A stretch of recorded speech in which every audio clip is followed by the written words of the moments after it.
오늘 우리에게 주시는 하나님의 말씀은 이사야서 9장 8절 말씀부터 보시겠습니다.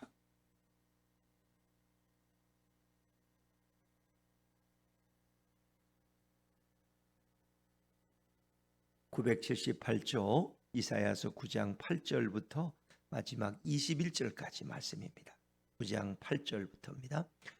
주께서 야곱에게 말씀을 보내시며 그것을 이스라엘에게 임하게 하셨은즉 모든 백성 곧 에브라임과 사마리아 주민이 알 것이오늘 그들이 교만하고 완악한 마음으로 말하기를 벽돌이 무너졌으나 우리는 다듬은 돌로 쌓고 폭나무들이 찍혔으나 우리는 백향목으로 그것을 대신하리라 하는도다. 그러므로 여호와께서 르신의 대적들을 일으켜 그를 치게 하시며 그의 원수들을 격동시키리니 앞에는 아람 사람이요 뒤에는 블레셋 사람이라 그들이 모두 입을 벌려 이스라엘을 삼키리라. 그럴지라도 여호와의 진노가 돌아서지 아니하며 그의 손이 여전히 퍼져 있으리라. 그리하여도 그 백성이 자기들을 치시는 이에게로 돌아오지 아니하며 만군의 여호와를 찾지 아니하도다. 그러므로 여호와께서 하루 사이에 이스라엘 중에서 머리와 꼬리와 종려나무 가지와 갈대를 끊으시리니 그 머리는 곧 장로와 존귀한 자요 그 꼬리는 곧 거짓말을 가르치는 선지자라. 백성을 인도하는 자가 그들을 미혹하니 인도를 받는 자들이 멸망을 당하는도다. 이 백성이 모두 경건하지 아니하며 악을 행하며 모든 입으로 망령되이 말하니 그러므로 주께서 그들의 장정들을 기뻐하지 아니하시며 그들의 고아와 과부를 긍휼히 여기지 아니하시리라. 그럴지라도 여호와의 진노가 돌아서지 아니하며 그의 손이 여전히 퍼져 있으리라. 대저 악행은 불타오르는 것 같으니 곧 찔레와 가시를 삼키며 빡빡한 수풀을 살라 빽빽한 수풀을 살라 연기가 위로 올라가게 함과 같은 것이라. 만군의 여호와의 진노로 말미암아 이 땅이 불타리니 백성은 불에 섭과 같을 것이라. 사람이 자기의 형제를 아끼지 아니하며 오른쪽으로 움킬지라도 줄이고 왼쪽으로 먹을지라도 배부르지 못하여 각각 자기 팔과 고기를 먹을 것이며 므낫세는 에브라임은 므낫세를 먹을 것이요 또 그들이 합하여 유다를 치리라. 그럴지라도 여호와의 진노가 돌아서지 아니하며 그의 손이 여전히 퍼져 있으리라. 아멘. 할렐루야. 네, 이 새벽에 나오신 여러분 위에 우리 주님의 축복과 은혜가 함께하기를 간절히 바랍니다. 자, 우리가 이사야서 이 9장은 굉장히 중요한 말씀이라 그랬어요. 그래서 어제 9장 1절부터 7절 부분을 우리가 먼저 살펴봤는데 누구에 대한 예언의 말씀이에요? 예수님에 관한 아주 유명한. 그래서 이사야서 9장 또 7장도 그렇고 11장도 그렇고 아주 예수님에 관한 풍성한 그 예언들을 담고 있는 그런 이사야서의 말씀이에요. 전에 고통받던 땅, 그늘진 땅에 거하던 자들, 사망진 곳에 살던 그들에게 큰 빛이 임했다는. 그래서 그 빛을 위해서 그들이 하나님께 영광을 돌리고 그것이 광명의 땅이 되어지는 거예요. 광명의 땅이. 이제 그것은 이 땅에 오신 예수님께서 주로 갈릴리 나사렛에서 생활하시잖아요. 거기서 어린 시절을 보내시고 갈릴리 회당에서 말씀을 선포하시고 또 갈릴리 가나의 혼인잔치에서 첫 번째 기적을 행하시고 그 해변에서 백성들을 가르치시고 이게 다 갈릴리 지역이거든. 갈릴리라는 건 멸시받는 곳, 고통받는 곳, 그늘진 곳, 정말 사람이 살 곳이 못 되는 곳이야. 거기는 웬만하면 거기 안 살아. 돈만 벌면 다 이사가. 왜? 그 동네는 살 곳이 못 돼. 그런데 그곳에 하나님의 영광의 빛이 임하니까 그 지역이 달라지는, 그 사람들이 달라지고 구원을 받고 달라지는. 자, 이것은 이 땅에 오시는 예수님이 큰 빛으로 오시는데 사람들이 그 빛 대신 예수님의 그 빛 가운데 있을 때 또 그 빛 대신 예수님을 영접할 때 그들의 인생이 변화되어지는 거예요. 그분이 오시면 모든 것들이 다 즐거움으로 변하고 또 무겁게 먼 멍에와 막대기와 압제자들의 그런 모든 것으로부터 우리는 자유함을 얻고 이제 그러는 거예요. 근데 그 역사는 한 아기가 우리에게 옴으로써 한 아들을 하나님이 우리에게 주셨다는 거예요. 이제 그가 바로 이 땅에 오시는 메시아고 예수 그리스도예요. 근데 그분의 이름이 또 기묘해. 기묘자라, 모사라, 전능하신 하나님이라, 영존하시는 아버지라, 평강의 왕이라. 어릴 때부터 저도 아니 뭐 예수님을 가리킨다고 하면서 왜 전능하신 하나님이라 그럴까 이렇게 생각해요. 근데 예수님이 바로 하나님이거든. 전능하신 하나님. 또 원어로 보면 용사이신 하나님. 어떤 사단과 어떤 대적 앞에서도 패하지 아니하시는 그 승리하시는 예수님이 바로 우리의 전능하신 하나님. 그분은 우리를 사랑으로 돌보고 가꾸시고 후원하시는 영존하시는 아버지, 아버지의 품과 같은 분이 예수님. 또 그분은 우리에게 진정한 평화를 주셔요. 그리고 그 구원을 이루기 위해서 오늘도 여호와의 열심은 이 땅에 가득 차 있다. 하나님은 오늘도 일하고 계신다. 우리는 잠자고 있어도 오늘도 하나님은 깨어서 일하고 계셔. 왜? 메시아의 왕국이 완성되고 예수님이 오심으로써 참으로 모든 영혼들, 구원받는 영혼들을 주님 나라로 인도하기 위해서 오늘도 하나님은 일하고 계시고, 그리고 잃어버린 영혼들 하나라도 더 건지시려고, 더 구원하시려고 애타게 오늘도 기다리고 부르고 계신다. 자, 이런 그 풍성한 예수 그리스도가 오실 그 구원의 역사를 앞에서 설명하고 뒤에서는 어떤 거예요? 주로 죄에 대한 얘기. 이 이스라엘 땅에 임할 무서운 심판. 그런데 똑같은 얘기가 3번씩이나 반복되는 거 아세요? 눈치가 빠르면 알으실 텐데, 여호와의 진노가 돌아서지 아니하며 그의 손이 여전히 퍼져 있으리라. 이 말씀이 3번이나 반복돼. 3번이나. 7절에, 12절에, 17절에, 21절에. 그럴지라도 여호와의 진노가 돌아서지 아니하며 그의 손이 여전히 퍼져 있으리라. 또 21절에 보면 그럴지라도 여호와의 진노가 돌아서지 아니하며 그의 손이 여전히, 이 진노의 손이 내려오질 않아. 진노의 손이 멈출 수가 없어. 왜? 이들이 회개하지 않으니까. 또 마지막 21절에도 그 말씀으로 끝나요. 21절. 한번 21절 다시 한번 돌아가서 읽어볼까요? 21절 한번 다시 거꾸로 읽죠. 시작. 므낫세는 에브라임을, 에브라임은 므낫세를 먹을 것이요 또 그들이 합하여 유다를 치리라. 그럴지라도 여호와의 진노가 돌아서지 아니하며 그의 손이 여전히 퍼져 있으리라. 하나님의 진노의 손이 아직도 내려오지 않았다. 그래서 코로나가 아직도 안 끝나나 봐. 하나님의 진노의 손이 아직도 내려오질 않고, 아직도. 왜? 이 백성들이 회개하고 돌아오질 않고, 이제 코로나가 이제 뭐 위드 코로나 하니까 더 자유롭고 이제 더 놀러 가야 되겠다 생각에 빠져가지고 점점 주님 앞으로 돌아오질, 더 안 돌아와. 더 이제는 자유다. 이제는 외국에서 갔다 올 때도 이제 들어올 때 입국전 검사도 없애. 이제 그 입국전에 뭐 이 양성이 되면은 거기서 그냥 2주를 또 격리해야 돼. 그냥 그 참혹한 곳에서. 그런데 이제는 코로나가 걸려도 무조건 한국에 들어와서 이제 인천공항에 와서 거기 가서 검사를 받으니까 걱정할 게 없다. 해외에서 이제는 떠돌이가 필요도 없고, 그 해외 그 중국 같은데 그 호텔에 2주를 갇혀 있으면 돈도 얼마나 비싸고 그냥 갇혀서 감옥처럼. 그런데 이제 그럴 필요도 없어.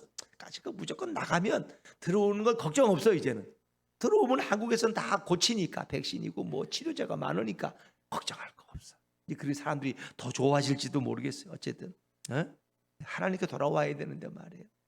전쟁은 아직도 계속되고, 또 이상기후 때문에 독일이나 이런 데 라인강이 다 말라가지고 밑에가 다 드러나서 그렇게 아름답던 라인강이 그냥 그렇게 돼. 프랑스 뭐 독일 다 가뭄이 와가지고 난리야. 물이 없어가지고, 중국도 물이 없어가지고 발전기를 못 돌리고 지금 가뭄이 들어서 양쯔강이 다 말라가. 그런가 파키스탄에 또 물이, 비가 너무 많이 와가지고 그냥 1,300명이 죽고, 그 가운데 300명의 어린아이들이 다 물에 떠내려가. 100만 채가 훼손되고 다 홍수에 떠내려가고. 이거 뭐예요? 뭐요? 이거 그냥 단순히 그냥 우리가 산소 뭐 탄소를 많이 배출해서 냉장고를 많이 만들려고 자동차 배기가스 때문에 이렇게 이게 환경 운동을 안 해가지고 이 폐유지를 아무데나 막 버리고 말이야. 그래가지고 비닐을 막 버려가지고 이런 일이 일어난다고 보세요, 여러분. 물론 뭐 남극인지 북극인지 뭐 빙하가 계속 내려가지고 수위는 올라가고. 그런데 또 이렇게 또 더울 줄 알았더니 또 이렇게 벌써 우리는 시원해 그냥. 이게 예상 기온이 아니야. 예전 같으면 아직 더우는데 이제는 긴팔 입고 다녀야 돼. 이제 아침마다 그냥. 오늘도 13.5도인가 그렇더라고.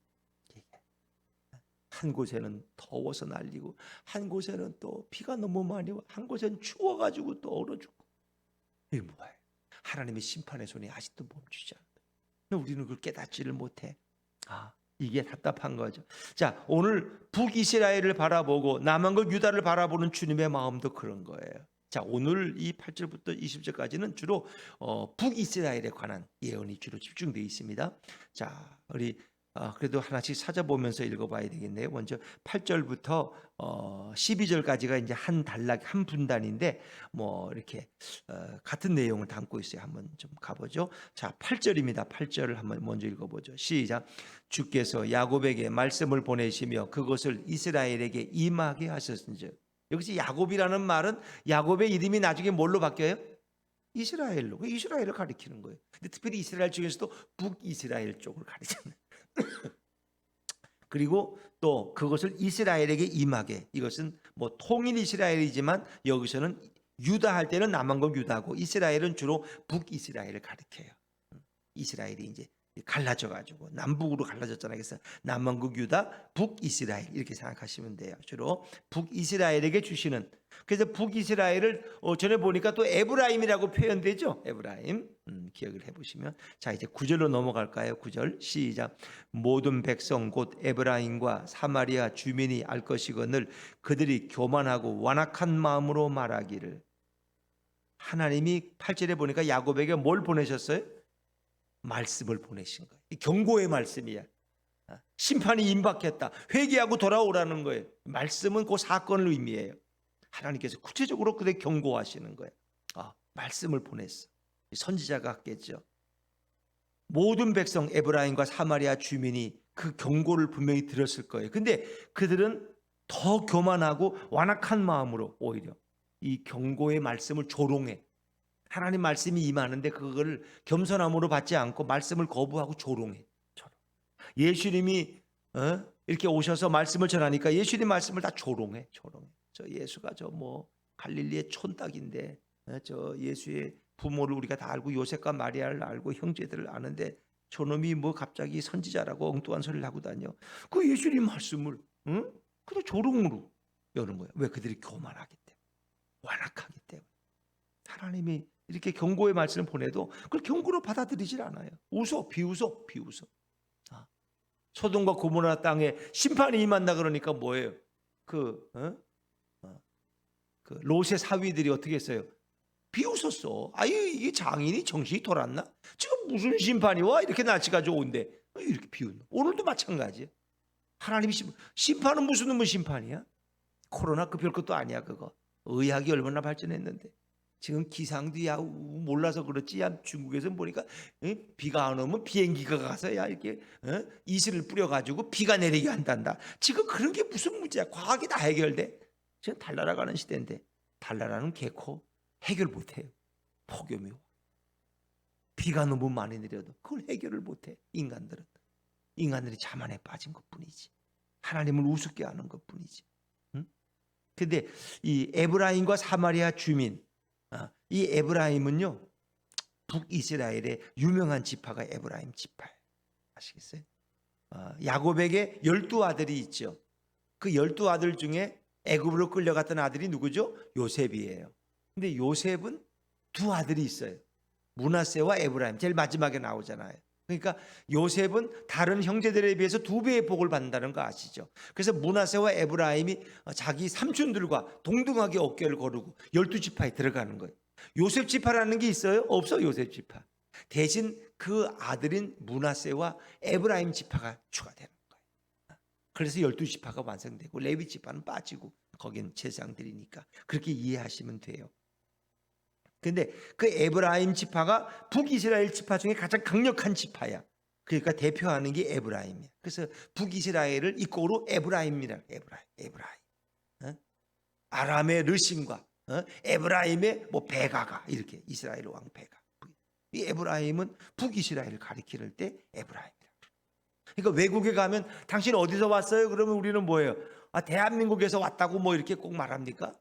그것도 뭐 사우스 코리아라고 뭐 그냥 서울에서 왔다 그러면 웬만하면 알아듣죠. 서울. 그러니까 대한민국을 대표하는 건 서울이야. 서울 올림픽을 사람들이 알아. 그러니까 북이스라엘이라고 안 해도 사마리아에서 왔다면 통하는 거야. 에브라임이나 사마리아. 그래서 북이스라엘을 가리키는 말이 에브라임과 사마리아 주민이 할 것이거든. 사마리아는 북이스라엘 수도니까. 그렇죠? 근데 그들이 교만하고 완악한 마음으로 그 말씀이 임했는데 말씀에 또 어떻게 반응하는지 보세요. 10절입니다. 10절 시작. 벽돌이 무너졌으나 우리는 다듬은 돌로 쌓고 뽕나무들이 찍혔으나 우리는 백향목으로 그것을 대신하리라 하는도다. 말씀이 임해서 이제 이 땅을 심판한다 그러니까 그들이 뭐라 그래? 벽돌이 무너졌으나 우리는 다듬은 돌로 쌓고, 벽돌이라는 것은 아주 값싼 건축 자재예요. 근데 다듬은 돌이라는 것은 아주 비싼 돌을 얘기하는 거예요. 그러니까 이 싼 벽돌이 무너지면 우리는 더 비싼 돌을 갖다가 그거를 메꿔 놓을 것이다. 또 뽕나무도 이제 건축 자재인데 이거는 이제 아주 싸구려 뽕나무 흔한 거예요. 아주 싸구려 나무들이에요. 근데 뽕나무들이 찍히면 우리는 백향목으로, 사실 백향목은 고급이야. 진짜 비싼 거야. 이거는 외국에 수입해야 돼. 이런 것으로 대신하리라. 이건 뭐예요? 하나님이 그렇게 말해봤자 우리는 더 좋은 게 많다고. 응? 하나님이 그렇게 해도 나는 걱정도 안 해. 우리는 더 멋진 게 많아. 이것은 교만한 거예요. 교만. 그래서 하나님 말씀을 조롱하고 무시하는 거예요. 이렇게 생각하시면 돼요. 하나님이 나를 쳐? 에휴, 그 말도 안. 나는 더 많아. 뭐 1억을 가져가? 나는 지금 은행에 100억이 있는데 그까짓 거 1억 아무것도 아니야. 이런 식으로 답변하는. 회개하지 않고 자기가 가진 것으로 해결하겠다는 거예요. 자기 자신을 믿는 거예요. 근데 하나님이 어떻게 행하는지 보세요. 11절을 제가 읽을게요. 그러므로 여호와께서 르신의 대적들을 일으켜 그를 치게 하시며 그의 원수들을 격동시키리니. 여호와께서 르신의 대적들을 일으켜. 르신의 대적은 아람왕 르신을 말하는데 아람왕 르신의 대적은 아수르를 얘기해요. 아수르를 일으켜서 바로 이 에브라임 사마리아를 치게 하신다는 거예요. 그리고 그의 원수들을 격동시키려는 거예요. 이거 에브라임을 싫어하는 자들을 다 일으켜 가지고 이 북이스라엘을 공격하게 하시는 거예요. 그게 구체적인 설명이 12절이에요. 12절 다시 한번 읽어볼게요. 시작. 앞에는 아람 사람이요 뒤에는 블레셋 사람이라. 그들이 모두 입을 벌려 이스라엘을 삼키리라. 그럴지라도 여호와의 진노가 돌아서지 아니하며 그의 손이 여전히 퍼져 있으리라. 앞에는 아람 사람. 사실 아람의 르시남과 에브라임의 베가는 같이 동맹군이었어요. 얼마 전까지. 그러니까 아람과 북이스라엘이 연합을 해서 남한국 유도를 치러 온 거예요. 7장에 보면 6장부터 보면은. 그렇죠?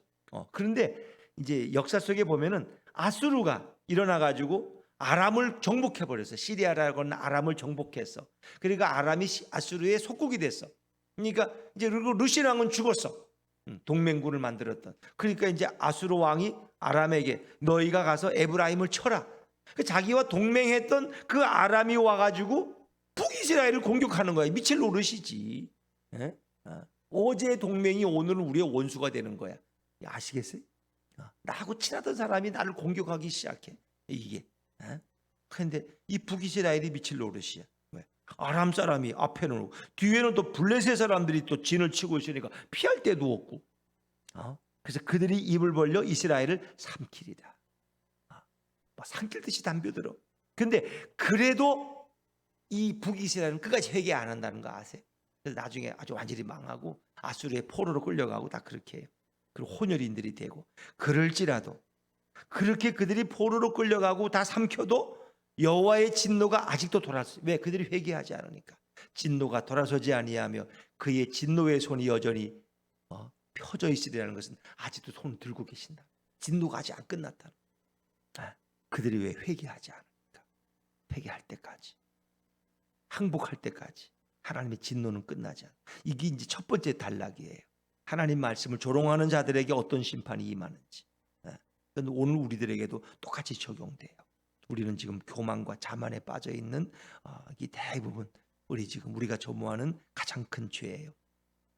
자, 이제 그런 가운데서도 그들이 하나님께로 돌아오질 않아. 그러니까 또 하나님은 두 번째 또 심판을 또 준비하시는. 자, 13절 말씀이에요. 13절입니다. 시작.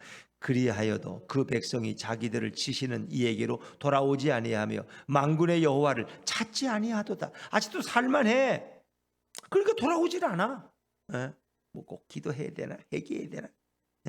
하나님이 없어도 난 잘 살 수 있어. 만군의 여호와를 찾지 않아.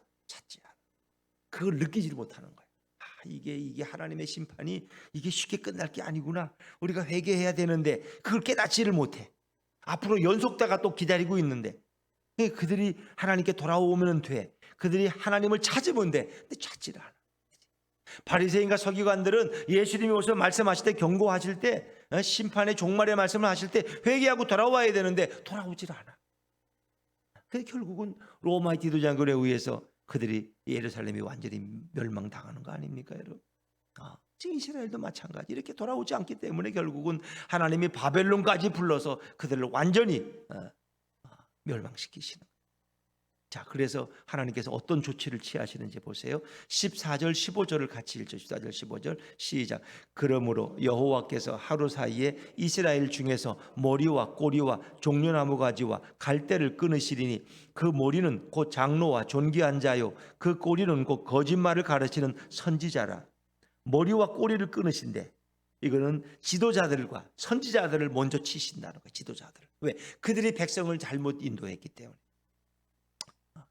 그런데 그 머리는 곧 장로와 존귀한 자, 고관들이고 종교 지도자들, 그리고 꼬리는 거짓말을 가르치는 선지자들, 이단들, 또 잘못된 것을 가리키는 목회자, 설교자, 그들을 치신다는 거예요.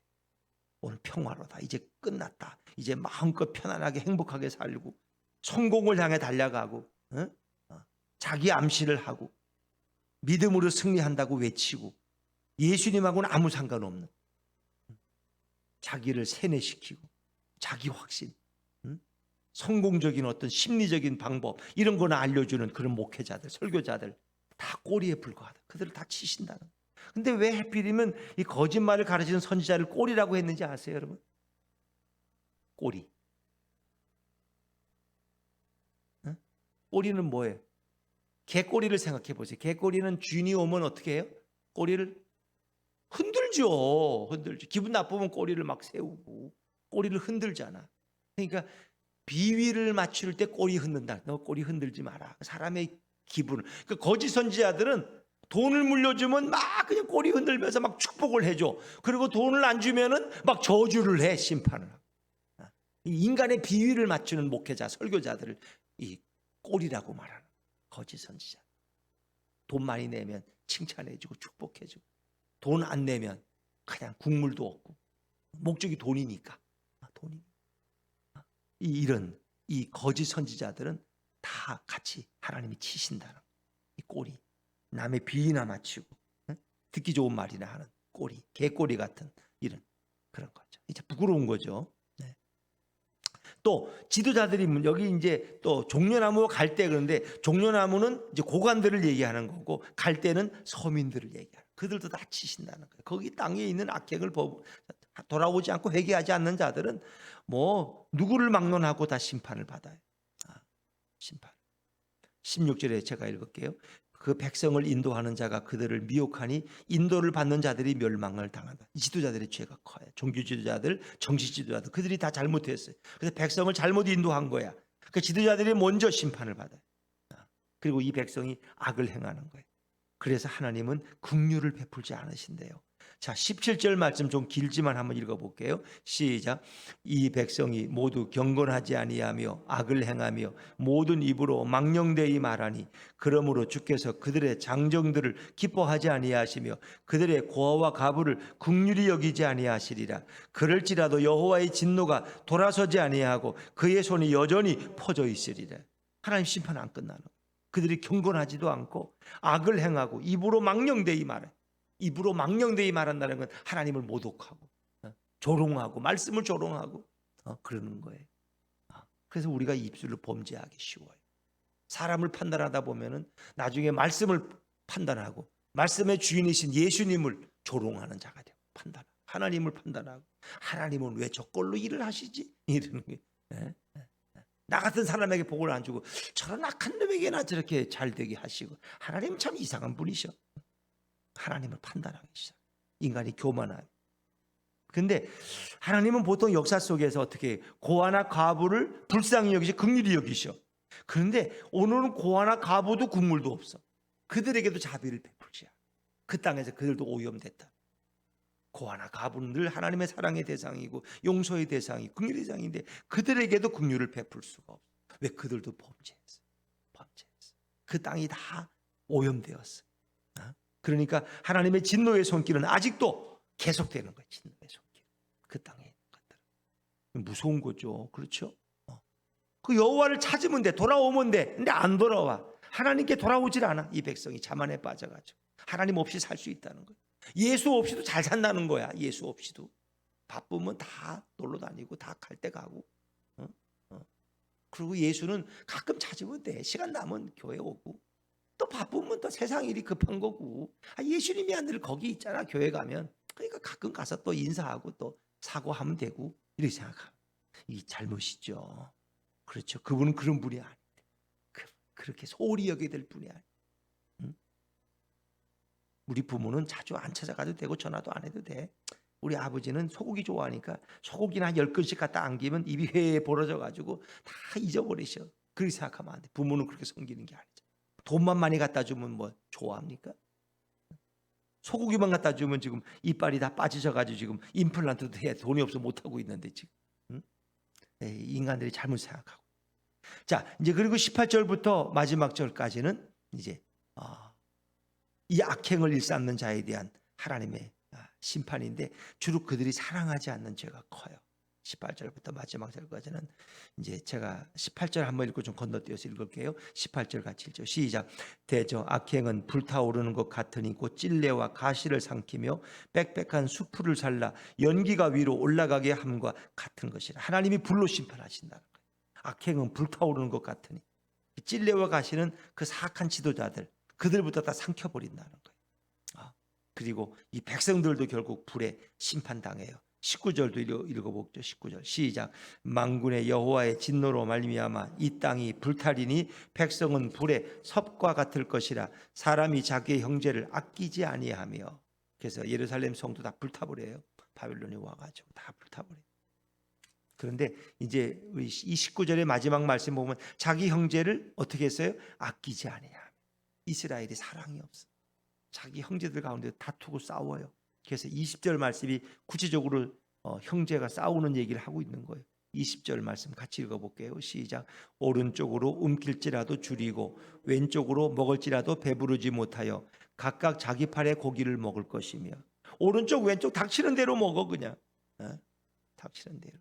자기 형제들끼리 서로 막 죽이고 그러는 거예요. 움킬지라도. 그래도 굶주려. 왼쪽으로 왼쪽 것도 뺏어 먹으려고 해도 배부를 수가 없어. 왜? 이제 너무 가난해서 먹을 게 없어. 그리고 결국 자기 팔에 고기를 먹는다는 것은 이게 뭐예요? 결국 역사 속에 보면 이스라엘이 너무 어려우니까 어떻게 했어요? 자기 자식을 삶아 먹어. 자기 자식을. 왜? 어차피 젖이 안 나오니까 애는 내일 죽을 거야. 그러니까 오늘은 우리 집 애를 잡아먹고 내일은 너희 집 애를 잡아먹자. 자기 팔에 고기를. 그리고 형제들을 살육하는 이런 다 도둑들이 돼버리고 말아요. 서로 형제간에 지파간에 싸움이 일어나요. 서로. 21절 말씀이 그걸 설명하는 건데 21절 앞부분만 한번 먼저 읽어볼게요. 시작. 므낫세는 에브라임은 므낫세를 먹을 것이요 또 그들이 합하여 유다를 치리라. 아멘. 그러니까 북이스라엘 대표적인 지파가 므낫세와 에브라임, 요셉의 두 아들 지파예요. 근데 므낫세와 에브라임이 늘 경쟁해요. 그래서 이스라엘이 누구지? 야곱이 이제 죽기 전에 이렇게 안수하자. 요셉이 두 아들을 데리고 왔잖아요. 그래서 이제 그들을 축복하는데 큰 아들이 므낫세고 작은 아들이 에브라임이에요. 근데 오른손을 큰 아들에게, 작은 손을 왼손을 작은 아들에게 넣어야 되는데 이거 어떻게 해요? 이렇게 해도 자꾸 야곱이 뒤바꿔. 결국 에브라임을 오른손으로 축복해. 이게 하나님의 뜻이에요. 그리고 므낫세 장자를 왼손으로 축복해. 그래서 결국은 에브라임이 장자의 역할을 감당해. 에브라임과 므낫세는 경쟁이 심해서 치열하고 서로 시기하고. 근데 에브라임을 결국 북이스라엘의 대표적인 지파로 보는 거예요. 차자인데, 장자가 아니고 차자인데도 자기 형보다 더 뛰어난 지파가 되죠, 에브라임. 근데 서로 경쟁하고 또 그들이 결국 합하여 또 남은 그 유다를 또 공격해요. 그러니까 12지파 가운데 또 넷째 아들인가 넷째 아들이죠, 유다. 유다가 또 이스라엘을 대표하는 유다 지파. 그래서 남한국 유다 그러면 유대인 이런 말은 다 유다라는 말에서 나온 거예요. 그 지파가 워낙 뛰어나기 때문에 유다가. 예수님도 유다 지파의 후손으로 오시는 거죠. 다윗이 그 유다 지파의 출신이고 이제 이런 게 유다 남한국 유다. 그런데 서로 싸우는 게 골육 상쟁의 싸움. 우리가 남북이 싸우듯이 이렇게 싸우는. 이 모든 것들이 불행이죠. 이 모든 것은 회개하지 않은 죄 때문에 여호와를 찾지 않고 하나님의 말씀을 무시하고 조롱했기 때문에 결국 이런 일을 당하는 거예요. 그건 예수님이 오실 때도 마찬가지. 그들은 예수님 말씀에 귀 기울이지 않고 예수님께 돌아오지 않고 그렇죠. 그리고 결국은 형제끼리도 과부의 가사를 삼키고 힘 있는 자는 힘 없는 자를 억누르고 세리와 죄인들은 사람으로 취급도 하지 않고 이런 사회가 와요. 그 예수님 시대 얘기를 그대로 하고 있는 거예요. 그래서 결국 이런 죄악 때문에 그들은 도저히 구원받을 소망이 없어. 의로운 게 하나도 없어. 우리는 결국은 누구를 찾아야 돼요? 예수님을 찾아야 돼요. 예수님의 그 의를 덧입지 않으면 우리는 구원받을 수 없어요. 우리는 아무런 소망이 없어요. 예수님만이 우리의 영원한 소망이 되신 그분만이 우리의 구원자가 되는 거예요. 오늘 성경은 그 죄악으로 가득 찬 이스라엘의 모습을 우리에게 열거하고 있어요. 그러나 그들에게도 예수님이 오실 때 희망의 빛이 비추는 거예요. 왜? 우리에게도 마찬가지예요. 그래서 우리는 오늘도 어떻게 해요? 하나님의 진노에서는 아직도 유효하고 내려오질 않았어요. 우리는 계속해서 주님을 찾고 주님 앞에 나오고 회개하고 그리고 예수 그리스도를 내 인생의 주인으로 구주로 영접하는 것이 가장 중요한 일이에요. 예수님 말이 우리의 영원한 생명이시고 소망이 되는 것을 믿으시기를 바랍니다. 기도하겠습니다.